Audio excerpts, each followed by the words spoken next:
Ever found yourself staring at the ceiling at 2 o'clock in the morning, completely unable to sleep because you are replaying a totally random conversation you had 3 days ago? You analyze the exact tone of your voice, the awkward pause before you spoke, and how the other person slightly shifted their weight when you finished talking. You convince yourself that you sounded completely ridiculous, and that they are probably thinking about how strange you are at this very second.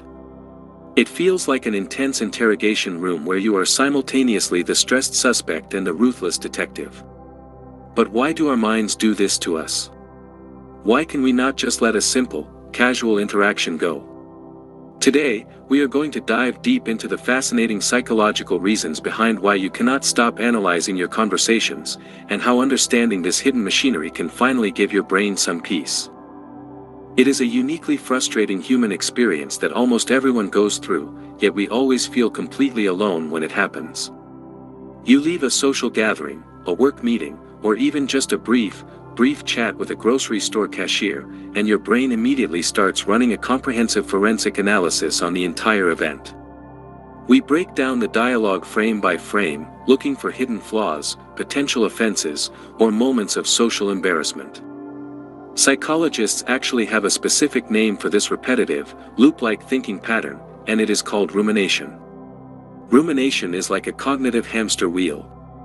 You are putting in an immense amount of mental energy, running as fast as you can, but you are not actually moving forward. You are just spinning the exact same exhausting thoughts over and over again, draining your battery for no logical reason.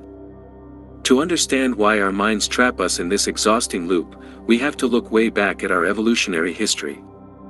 Thousands of years ago, human survival depended entirely on being part of a tight-knit tribe.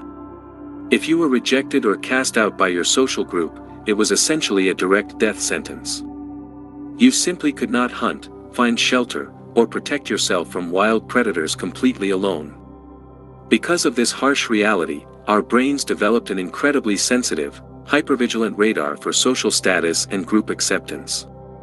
We evolved to care deeply, almost pathologically, about what other people think of us. In the modern world, making a slightly awkward comment during a lunch break will not get you kicked out into the wilderness to fend for yourself against wolves, but your ancient survival brain does not understand that. To your nervous system, a perceived social blunder feels like a threat to your literal survival, triggering a cascade of anxiety that forces you to review the tape to see where things went wrong. This survival mechanism is closely tied to what psychologists call the negativity bias. Our brains are hardwired by nature to notice, process, and remember negative experiences much more vividly than positive ones. It was much more important for our ancestors to remember where a dangerous predator lived than where a nice patch of berries grew. In modern times, this means that if 10 people compliment your presentation today, but one person gives you a slightly confused or neutral look, you know exactly which one you will be obsessing over when you go to bed. Your brain completely ignores the 10 green lights and fixates entirely on that one yellow flashing signal. When you replay an old conversation, your mind naturally skips past all the normal, pleasant, and successful parts of the interaction and zooms in on the single sentence you think you messed up. It treats that small, trivial detail as a massive structural problem that needs to be solved immediately, keeping you wide awake and incredibly stressed. Another major psychological trap that constantly fuels this vicious cycle is something called the spotlight effect. This is a very common cognitive bias where we completely overestimate how much other people are actually noticing our actions, our appearance, and our minor mistakes. Think about it this way: you are always the absolute main character in the movie of your own life, so naturally, you focus on every single thing you do and say. But you have to remember that everyone else is also the main character in their own private movie. When you are lying in bed worrying about that awkward joke you made, the other person is very likely lying in their own bed, worrying about something entirely different that they said during that same conversation. They are not thinking about your slip-ups because they are way too busy overanalyzing themselves. We judge ourselves by our intense internal anxieties, but we can only judge others by their calm external behavior, creating a massive mismatch in how we perceive social interactions. We also have a deep, fundamental psychological need for control and certainty. Human beings absolutely hate unresolved situations and ambiguous outcomes. When a conversation ends and people go their separate ways, the interaction is officially over, and you cannot change a single thing about what happened. This complete lack of control drives our brains completely wild. By replaying the conversation over and over again in your mind, your subconscious is secretly trying to rewrite history. It is desperately trying to find the perfect response you should have said, or a much better way you could have handled the moment. Your brain mistakenly believes that if it analyzes the past thoroughly enough, it can somehow fix the past or prevent a similar mistake from ever happening again. It is a completely false illusion of control. You cannot edit a live broadcast after it has already aired to the public, yet your brain keeps sitting in the editing room, trying to cut a different, better version of the scene. Social anxiety also plays a massive, invisible role in how we process these social memories. For many individuals, post-event processing is a standard, painful routine. This is the technical term psychologists use for the detailed, critical review we conduct after a social event.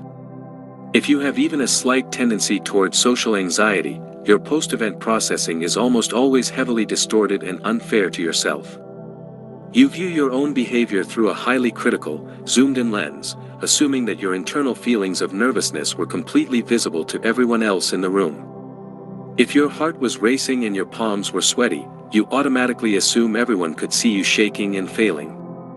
In reality, human beings are remarkably bad at reading the internal emotional states of others.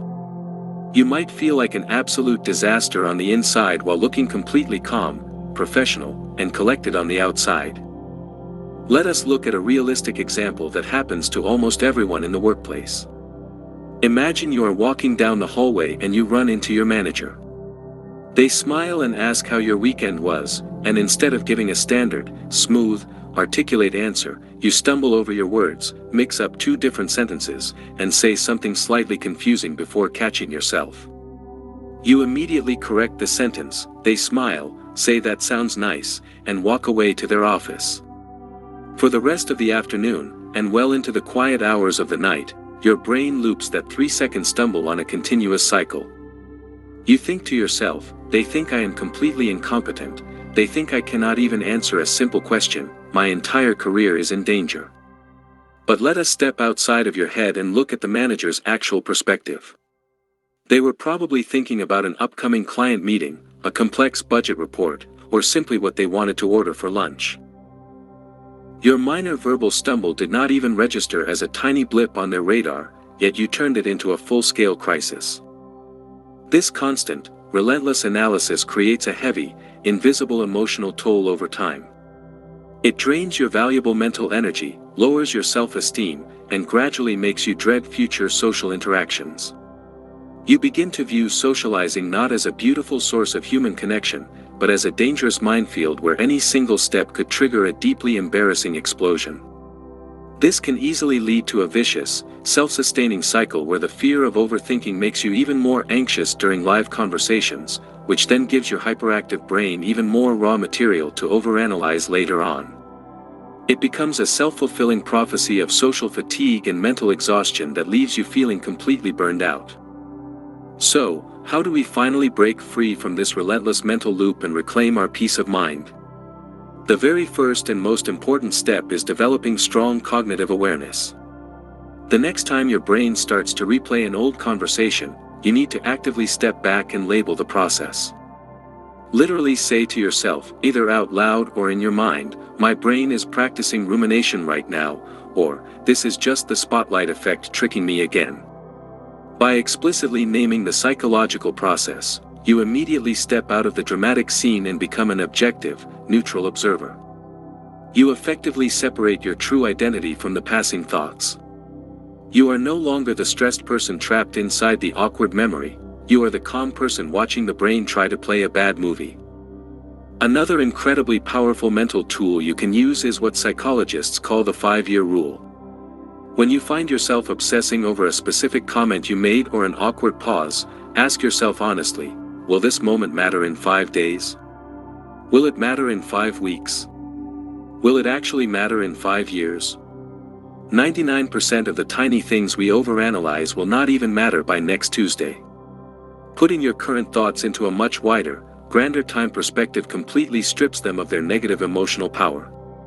It gently reminds your ancient survival brain that this is not a life-or-death tribal crisis, it is just a brief, unimportant, and totally normal moment in a very long, beautiful life.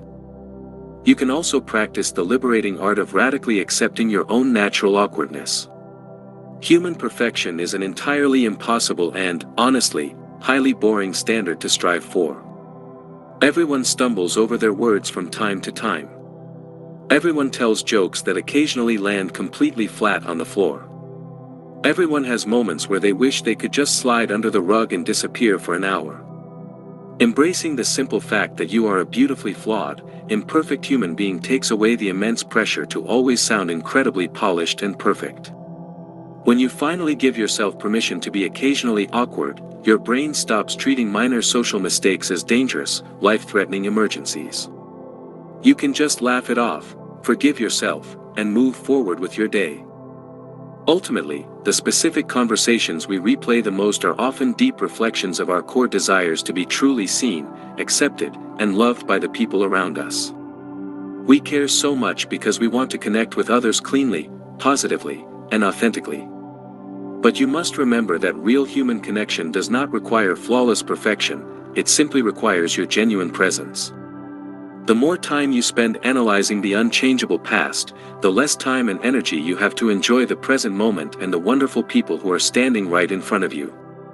You cannot change a single word of what you already said, but you always have the power to choose to let it go, take a deep breath, and trust that you are doing just fine.